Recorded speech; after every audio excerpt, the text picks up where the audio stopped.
I need to tell you something, and I need you to really hear me. That thing you're chasing, the money, the promotion, the house, the body, the respect, whatever it is you believe will finally make your life feel complete, it's not going to give you what you think it will. My name is William. I'm 77 years old, and I spent 50 years of my life chasing things that were never going to fill the emptiness inside me. 50 years. That's a long time to be running after the wrong thing. So sit with me for a few minutes, because what took me half a century to understand, I'm going to try to give to you right now. And maybe, just maybe, you won't lose as much time as I did. We all do this. We say, I'll be happy when I get the promotion. I'll be happy when I pay off the house. I'll be happy when I retire. I'll be happy when people finally respect me. I said that my entire life. And you know what? I got the promotion. I paid off the house. I retired. People respect me, I think. At 77, you stop keeping track. But here's what nobody tells you. When you get the thing, there's always another thing. Always. The finish line moves. You think you're almost there. And then suddenly it's further away than when you started. I spent 50 years running toward a finish line that didn't even exist. Let me tell you something I'm not proud of. I grew up poor, not starving, but poor enough to feel it. My father worked in a factory his entire life. He came home exhausted every night, his hands worn and damaged, and people still treated him like he didn't matter. I saw that as a child. I was maybe 10 or 11 years old, and something inside me decided, that will not be me. I'm going to be somebody. I'm going to earn respect. So I worked. God, I worked 60, sometimes 70 hours a week. I missed my kids growing up. I missed dinners. I missed baseball games. I missed moments I can never get back. But in my mind, I was building something. I was becoming someone. By 52, I had made it. Vice President, corner office, my name on the door. People called me sir. And you know what I felt? Empty. Not completely nothing, but close. Like I had climbed an entire mountain. And when I reached the top, there was nothing there. Just another mountain. I remember sitting in that office, door closed, staring out the window, thinking, this is it? This is what I gave everything for? It took me another 20 years to understand what really happened. 20 years. I'm a slow learner, I guess. But here's what I finally realized. I wasn't chasing money. I wasn't chasing titles. I wasn't even chasing respect. Not really. I was chasing a feeling. I wanted to feel like I was enough, like I mattered, like I deserved to be here. That's what I was truly searching for. And I believed that if I achieved enough, if I climbed high enough, I would finally feel it. But you can't get that feeling from a job title. You can't get it from a paycheck. You can't get it from people calling you sir. That feeling, the feeling of being enough, you have to give that to yourself. And the truth is, I could have given it to myself all along. Time. I didn't need anyone's permission. I didn't need to earn it. I just needed to decide. To decide that I was worthy, that I mattered, that I was enough exactly as I was. I could have done that at 25. I did it at 73. That's 48 years wasted trying to earn something that was already mine.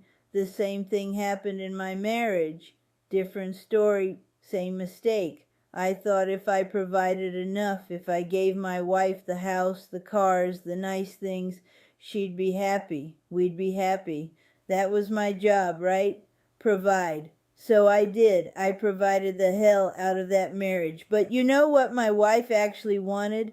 She wanted me present, listening, there, and I wasn't. I was at work or thinking about work or too exhausted from work to be any kind of company. We almost fell apart when I was around 48. And it wasn't because I wasn't successful. It was because I was gone. Even when I was home, I was gone.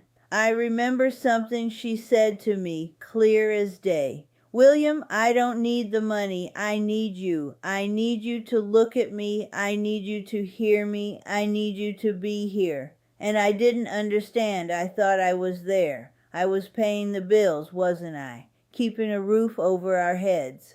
But it took me years to understand the truth. There's a difference between providing for someone and being present with someone.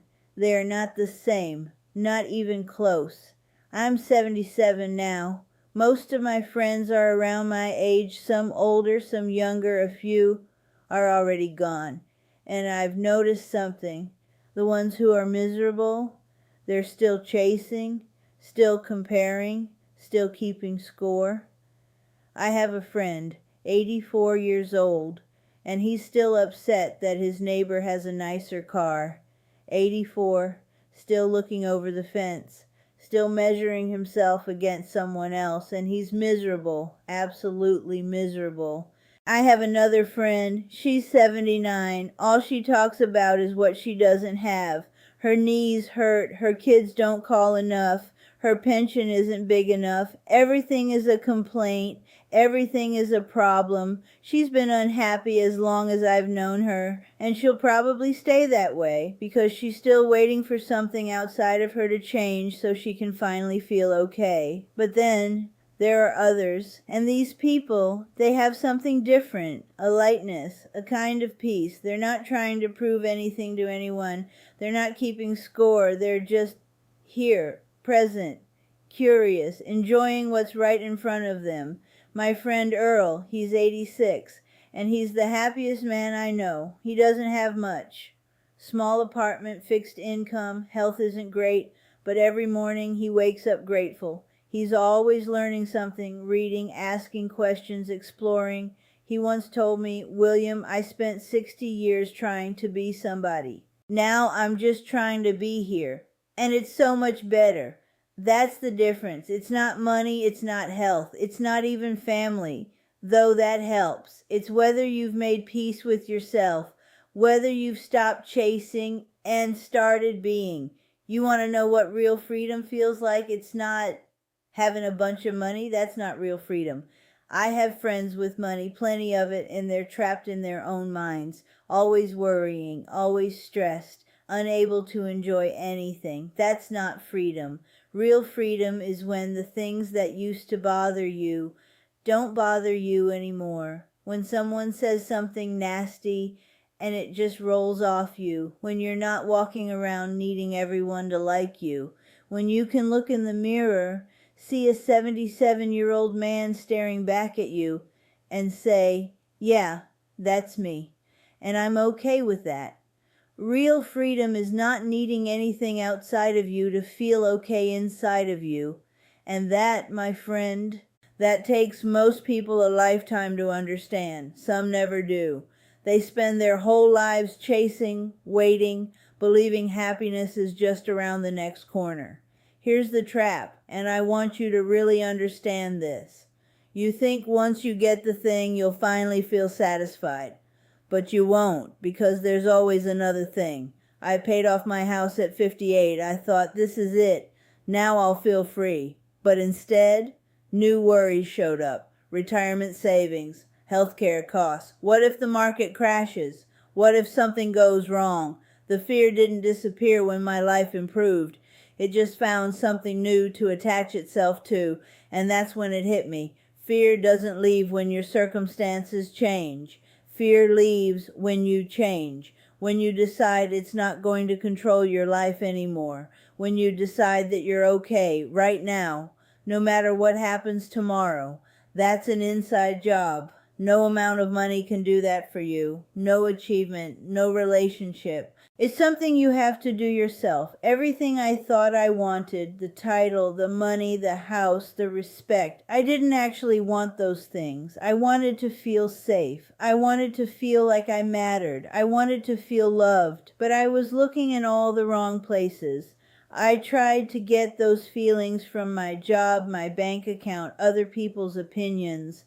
But those feelings and safety, worthiness, love, I could have given them to myself at any time. I didn't need to earn them. I just needed to accept them. To accept that I was already safe, already worthy, already loved. It sounds simple, I know it does. But it took me 50 years to truly understand it. And honestly, at 77, I'm still practicing. When you're young, you think happiness is at the finish line. I thought that too, but there is no finish line. You solve one problem, another shows up, you reach one goal, another appears. That's life. That's how it works. So if you're waiting for everything to be perfect before you're happy, you'll be waiting forever, because something will always be missing. Something will always feel off. The journey is the destination. I used to hear that and not understand it. Now I do. This is it, right here, right now. This is your life. Not when you get the promotion, not when you meet the right person, not when you pay off your debts. Now. And if you can't find peace on the way, you won't find it when you arrive either. I promise you that. I've been there. And it doesn't feel the way you think it will. So here's what I want you to take from all of this. Stop waiting. Stop telling yourself, I'll be happy when... That's a lie. I believed that lie for 50 years. And all it gave me was 50 years of postponed living. Whatever you think you need to be happy, you don't need it. What you need is to decide that you are enough right now, today, exactly as you are. You're enough. Do you hear me? You're already enough. You don't have to prove it. You don't have to earn it. You just have to accept it. I'm 77 years old. I've made mistakes. I've chased the wrong things. I've wasted time.